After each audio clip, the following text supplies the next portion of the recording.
Everybody's got a little hole in the middle. Everybody does a little dance with the devil. You might have heard of some of these games. You might have added their soundtracks to your Spotify list, drawn some fan art of your favorite characters, or played them time and time again. But what you may not have known is the studio founded by the former lead designer of Quantic Dream made a game that is just as amazing. And you know I'm evil now. As Dusk Falls. Published by Xbox Game Studios, the game is available on Xbox Series X, Xbox Series S, Xbox One, and PC. But at the time of me recording this video, it is a featured game on PlayStation Plus. Now, at first glance, it may appear to be a stylish indie experiment, but beneath that unique visual style lies one of the most emotionally powerful narratives I have ever had the delight of experiencing. In this video, I'm going to be talking about the entire storyline and the characters with great deal. So if you don't want any spoilers, this might not be the video for you. Singing Born in the USA. As Dusk Falls is a choice-driven interactive drama, similar in spirit to games like Life is Strange, Detroit Become Human, and Telltale's The Wolf Among Us. It plays like interacting with a TV series, featuring a stylized motion graphic art style. This unique format rotoscoped real actors in still frame animation. Now, if you're not familiar with what rotoscoping means, don't worry, neither was I. But with the power of the internet, I found out that it is an animation technique where live action footage is traced over frame by frame to create animated sequences. The technique allows animators to produce lifelike character movements. The process can also be used in live-action films for creating visual effects like mats or masks. Despite flying under my radar, As Dusk Falls received the Games for Impact Award in 2022. This is a game whose sole vision is to explore the human condition. The separate lives of each of the characters feels both grounded and realistic.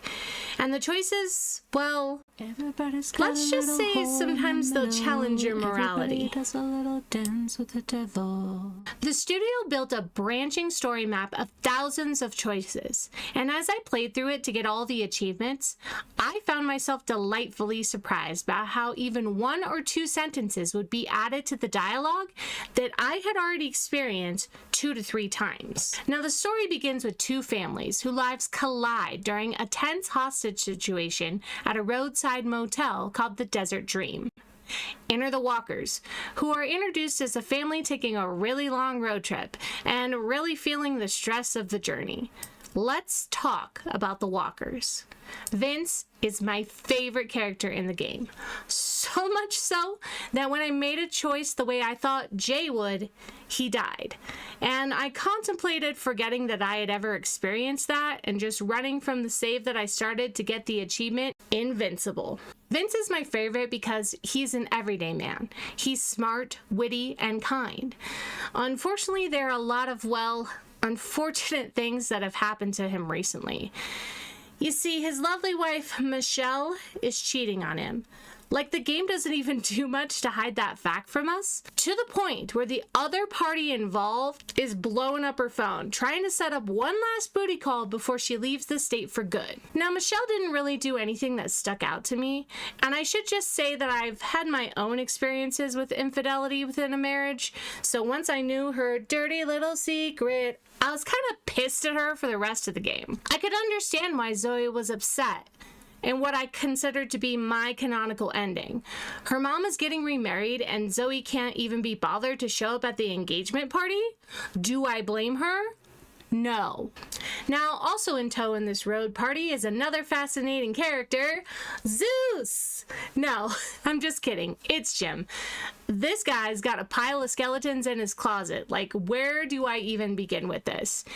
He abandoned his son for like 30 years. He has a brain tumor that is slowly killing him, and he'll often say wrong things at the wrong time, and we're left to wonder, is he just being a stubborn old man, or is he starting to show signs of dementia? That is, until we got to what I chose as my canonical ending, and you can clearly see that he has signs of dementia. The game just abandons us wanting more, because in my ending I found out that the person following Zoe wasn't who I thought they were, and they were actually planning to shoot Jim for reasons unknown, and all I can think about now is how cool would it be to have a prequel. The whole game could literally be about Jim, following him as he leaves Vince behind, leaving his second life and getting into the ultimately shady things that he does.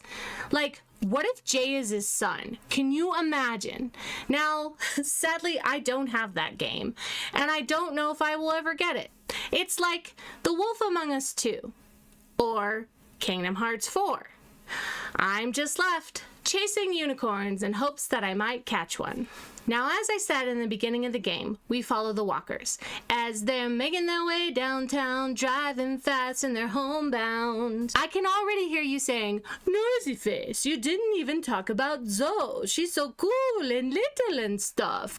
I just feel that in the first half of the game, she's like Zelda or Princess Peach.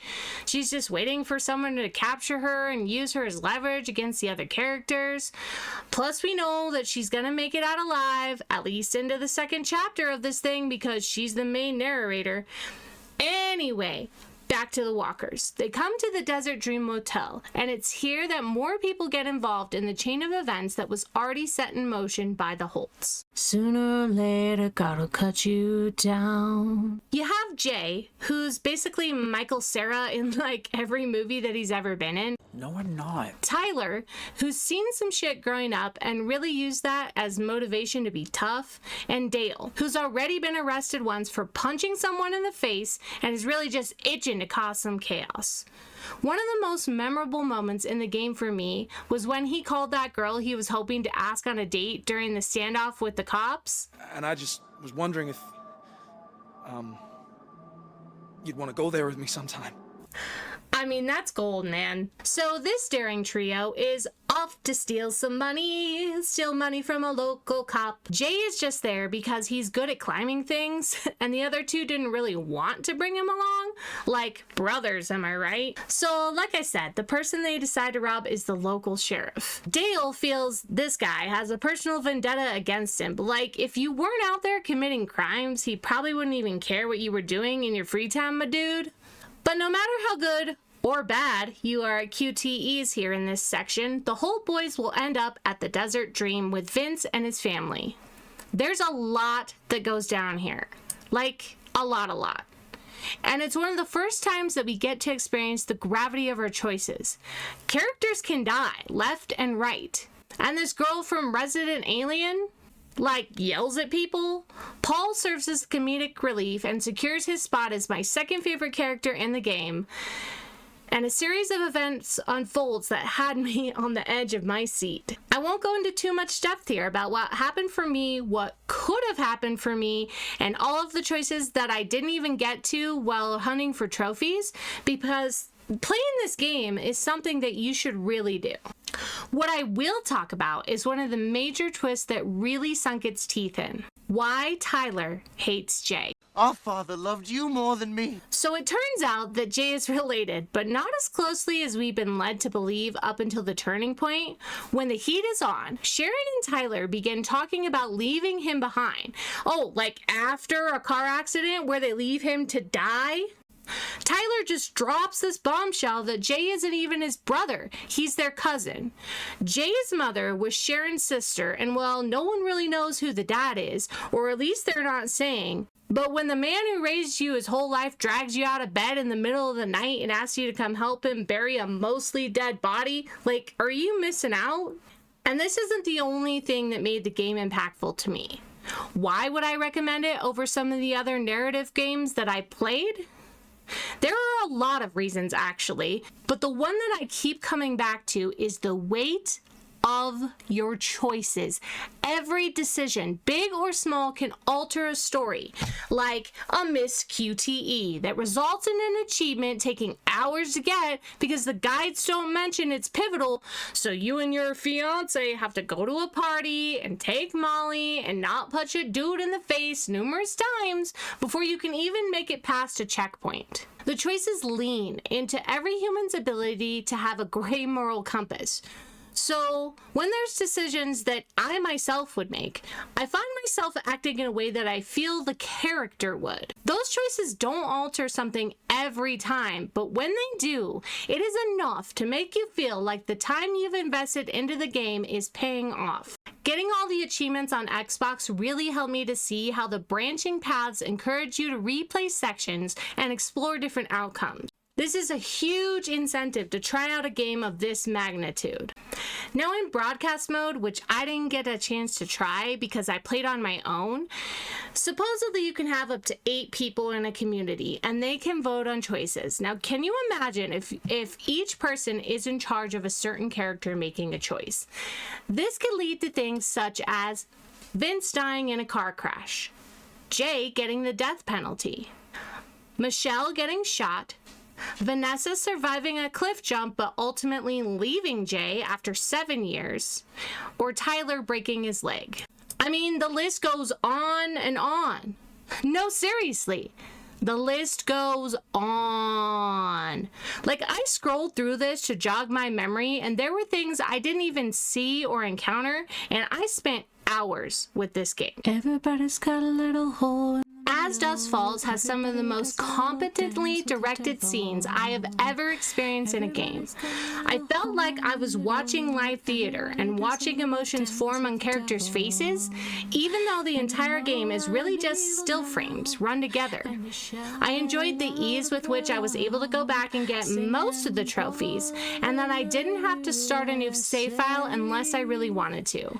This meant that I could have all my beautiful choices waiting for me when I moved on to book 2. Hole in the Middle and God's Gonna Cut You Down as music choices, so well thought out. And really the whole thing just reminded me of when Stranger Things first started.